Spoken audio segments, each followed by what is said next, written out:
ज्या मल्टीनॅशनल कंपनीमध्ये तरुण तरुणी आपलं करिअर घडवायला जातात तिथे चक्क धर्मांतराचं रॅकेट सुरू असल्याचं स्पष्ट झालंय। 8 मुलींच्या लैंगिक शोषणासोबत आता एका हिंदू तरुणाला बळजबरीनं मुस्लिम धर्म स्वीकारायला लावल्याचा पुरावा समोर आलेला आहे। नमाजाची सक्ती, बीफ खाऊ घालण्यापर्यंत आरोपींची मजल गेलेली आहे। गंभीर बाब म्हणजे आरोपींची मोडस ऑपरेंडी सिनेमाला लाजवेल अशी आहे। बघूया त्या संदर्भातला रिपोर्ट।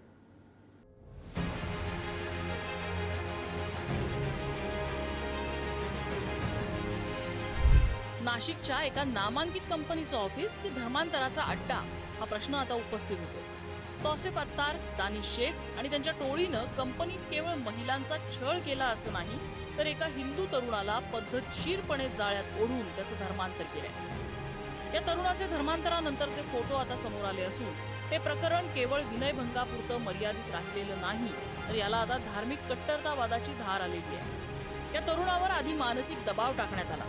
त्याला दुपारच्या वेळी कामातून ब्रेक देऊन बळजबरीने नमाज पठण करायला लावलं जायचं। धक्कादायक म्हणजे त्याच्या श्रद्धेला धक्का लावण्यासाठी बळजबरीनं त्याला बीफ आणि मटण खाऊ घातलं गेलं। धर्मांतर न केल्यास नोकरीवरून काढून टाकण्याची किंवा इतर मार्गाने त्रास देण्याची भीती त्याला दाखवण्यात आली होती। या प्रकरणातील सर्वात मोठा प्रश्न हा आहे की कंपनीच्या व्यवस्थापनाला हे सगळं सुरू असताना काहीच कसं समजलं नाही। 8 तरुणी आणि एका तरुणाचं धर्मांतर, यामागे केवळ हे 4 आरोपी आहेत की एखादी मोठी आंतरराष्ट्रीय लिंक कार्यरत आहे? एसआयटी आता या दिशेने तपास करते। संशयित आरोपी नामे अश्विनी चेनानी यांना माननीय न्यायालयात हजर केला असता माननीय न्यायालयाने आरोपीस दिनांक 13 एप्रिल 2026 पर्यंत पोलीस कोठडी देण्यात आलेली आहे। या अगोदर या गुन्ह्यातील 6 आरोपी अटक आहेत। एकूण अटक आरोपींची संख्या आता 7 झालेली आहे। त्यातील 6 आरोपी सध्या पोलीस कस्टडीमध्ये आहेत। या प्रकरणांमध्ये आतापर्यंत एकूण 9 गुन्हे दाखल आहेत। आरोपींनी या तरुणाचं नाव बदलून त्याचे फोटो शेअर करत धर्मांतराचा प्रचार करण्यासाठी वापरल्याचाही संशय आहे। नामांकित कंपनीतील टीम लीडर आणि त्याचे हे साथीदार मिळून कंपनीत एक भयावह जाळं विणत होते। आता पीडित तरुण समोर आल्यानं या प्रकरणातली गुंतागुंत अधिक वाढलेली आहे। कॉर्पोरेट कल्चरच्या नावाखाली सुरू असलेल्या या धर्मांतर फॅक्टरीचे आणखी किती बळी आहेत हे लवकरच स्पष्ट होईल। मात्र या प्रकरणावरून राजकीय पटलावर गंभीर आरोप होत आहेत की आमचा धर्म वाढला पाहिजे, याचा हा कसला अट्टहास आहे, किती घाणेरडेपणा आहे हा। जबरदस्तीनं मांस खाऊ घालणं, हिंदू देवी देवतांचा अपमान करणं, छळ करणं, नको तिथं हात लावणं। आमच्या मुली IT कंपनीत कामाला जातात, याचा अर्थ AC असलेल्या चकचकीत धर्मांतराच्या या छावण्या नाहीत किंवा ही जेल देखील नाही।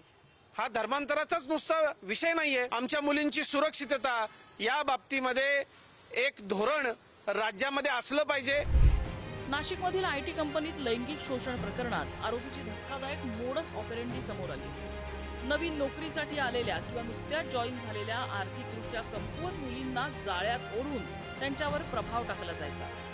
आरोपींकडून आमिष आणि मानसिक दबाव निर्माण करून नोकरी आमच्यामुळेच मिळाली अशी जाणीव वारंवार करून देत या मुलींवर पकड बसवली जात होती। त्यानंतर विनयभंग, अत्याचार आणि बलात्कार करत त्यांचे फोटो व्हिडिओ करून ब्लॅकमेल करण्यात येत होतं। यामध्ये आरोपी आपल्या मित्रांनाही सहभागी करून साखळी पद्धतीनं हे शोषण होत होतं अशी ही धक्कादायक माहिती समोर आली। पुढे धर्मांतरासाठी दबाव टाकत नमाज पठण करायला लावणे, मांस खायला भाग पाडणे, उपवास ठेवायला सांगणे, हिजाब परिधान करायला भाग पाडणे असे प्रकार होत होते।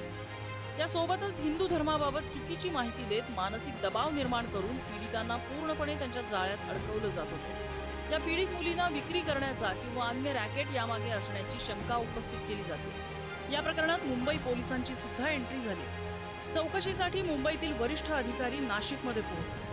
अतिशय गंभीर असा विषय आहे, अतिशय घृणास्पद असा विषय आहे। एवढ्या मोठ्या कंपनीमध्ये अशा पद्धतीने त्या ठिकाणी हा अत्याचार चाललेला आहे।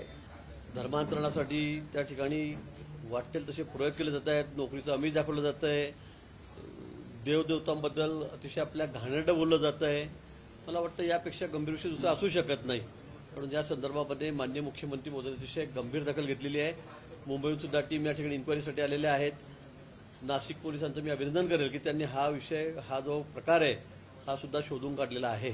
तपासाचा आवाका वाढण्याची शक्यता आहे। नाशिक पोलिसांनी आता या प्रकरणाची पाळंमुळं खणून काढायला सुरुवात केली। या रॅकेटचे धागेदोरे नेमके कुठपर्यंत पोहोचले आहेत हे पाहणं आता महत्त्वाचं असेल। नाशिक सारख्या वेगानं विकसित होणाऱ्या शहरात करिअरच्या स्वप्नांसोबतच जर धर्म, सन्मान आणि सुरक्षिततेवर घाला घातला जात असेल तर ही केवळ एक गुन्हेगारी घटना नाहीये, तर संपूर्ण व्यवस्थेलाच प्रश्न विचारणारी बाब आहे.